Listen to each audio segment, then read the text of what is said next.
Доброе утро, Стоп Гейм! В эфире InFact. Совсем немного осталось до выхода долгожданного дополнения для Elden Ring под названием Shadow of the Earth 3. В сети появились первые отзывы от прессы, и никаких неожиданностей не случилось. From Software выкатила отличное DLC под стать хитовой основе. Каких-то свежих экспериментальных штук в аддон не завезли, просто добавили еще больше того контента, за который фанаты Фромов и полюбили Elden Ring. На то оно и DLC. Журналисты пишут, что Shadow of the Earth 3 — это великолепное завершение игры. Здесь есть все то, чем радовал оригинал, и исследование живописных локаций в новом регионе, и хардкорные босс-файты, как сюжетные, так и побочные, новые билды, предметы, типы вооружения, призываемые компаньоны, магия. Короче, еще больше всего. Это искусно выполненное приключение, расширяющее базовую игру и ее лор. В общем, никаких сомнений, Фромы тащат, Миядзаки гений. Shadow of the Earth 3 стартует в ночь на 21 июня.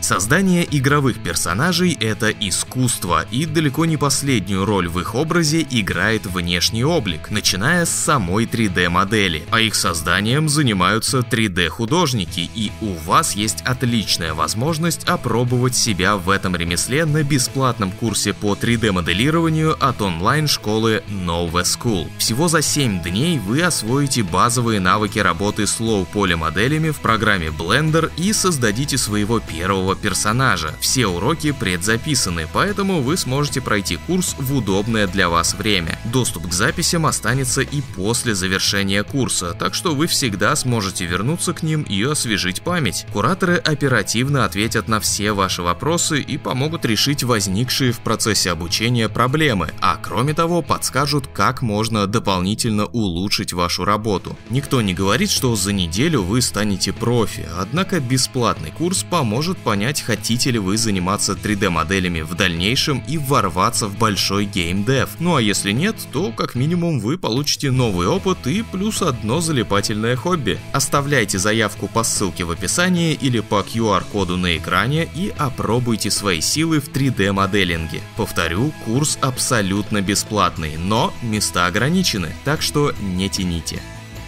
В ноябре прошлого года в сеть просочился билд переиздания оригинальной Beyond Good and Evil, причем еще до того, как это переиздание успели анонсировать. Официальный анонс после этого состоялся, но дату выхода нам до сих пор не назвали. Однако Beyond Good and Evil 20th Anniversary Edition собираются показать на шоу Limited Run Games Showcase, которое состоится завтра, то бишь 20 июня в 9 вечера по Москве. Есть вероятность, что игру сразу же могут пустить в релиз. Юбилейное издание включает улучшенную графику, звук и управление, режим для спидранов, новые достижения, автосохранение и галерея дополнительных материалов. Ну, вторую часть мы уже вряд ли дождемся, а вот годный оригинал, почему бы еще разок не пройти?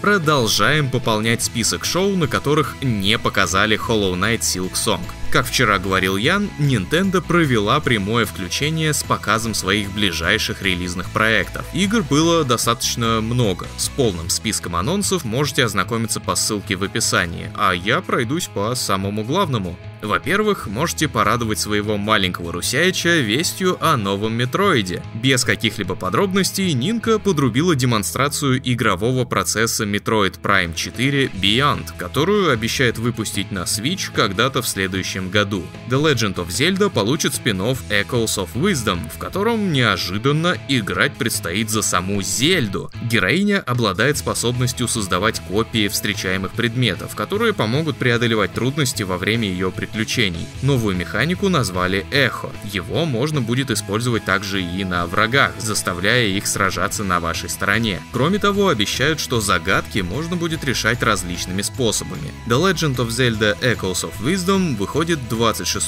сентября на Nintendo Switch. Следом анонсировали Dragon Quest 3 HD 2D Remake. Разработчики прокачали графику, улучшили интерфейс и штуки из категории так называемого качества жизни. В следующем году ремейки получат и первые две Dragon Quest, судя по всему, их объединят в одну игру. Ремейк тройки же стартует 14 ноября на всех актуальных платформах. Готовится и трехмерный ремейк Romancing Saga 2 Revenge of the Seven. Из особенностей — измененная боевая система и наличие последствий у важных сюжетных решений. Релиз 24 октября на ПК, PlayStation и Switch. Ну и последнее — анонс новой части Mario & Luigi с подзаголовком Brothership, о которой известно лишь то, что ее создатели собираются преобразовать фирменные приемы в эволюционном ключе и выпустить игру 7 ноября исключительно на Switch'ору.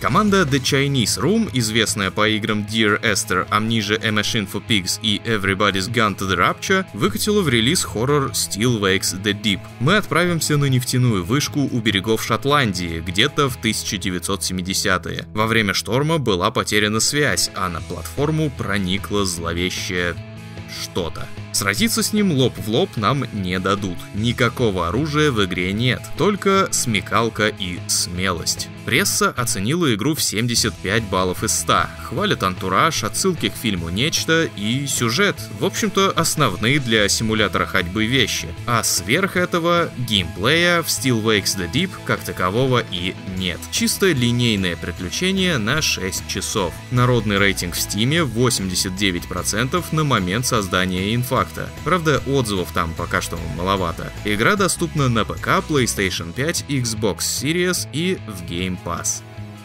Студия Hitori The Productions представила трейлер хоррор-шутера Supernatural, и чтобы вы себе там не надумали, с одноименным сериалом эта игра не имеет ничего общего. В роли частного детектива Уайта мы проникнем в пустующий дом, чтобы расследовать загадочное исчезновение горничной. И вот тут уже нам разрешают не только бояться, но и противостоять супернатуральной дичи при помощи старого доброго свинца. Но есть фича и поинтереснее. Взаимодействовать с игрой можно будет посредством микрофона. Чем громче мы будем визжать, тем активнее до нас будут домогаться потусторонние силы. Хотя порой с призраком лучше поговорить, чем стерпеть его настойчивые ухаживания. Также обещают несколько концовок и интересные задачки. Шутка ли, но проходиться Supernatural будет всего за 2 часа. Релиз 15 июля, платформы сугубо Steam.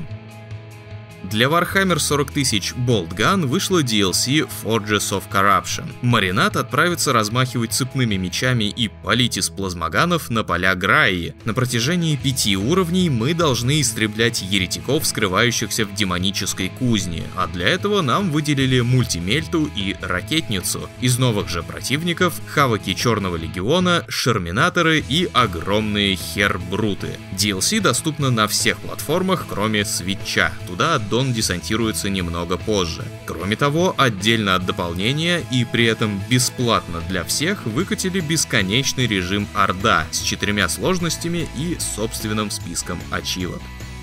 Карточное приключение бессмертной сказки Старой Руси прописалось в раннем доступе Steam. Сейчас поиграть можно только за Варвару Красу, вооруженную косой, способной менять свою форму. В ближайшие месяцы в Бессмертного введут еще 2 героев, больше карт и новых врагов. Подробное расписание апдейтов раннего доступа разработчики обещают выкатить скоро.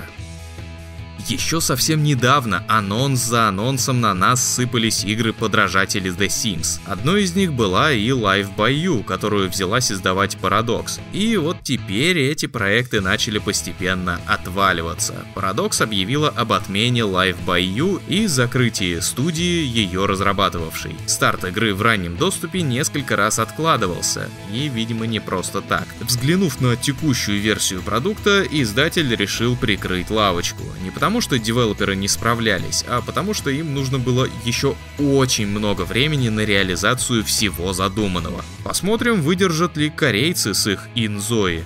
И у меня на этом все. Больше новостей читайте на сайте stopgame.ru, а вечерком заглядывайте на наш стрим с безумным превозмоганием в Майнкрафт. Хорошего дня!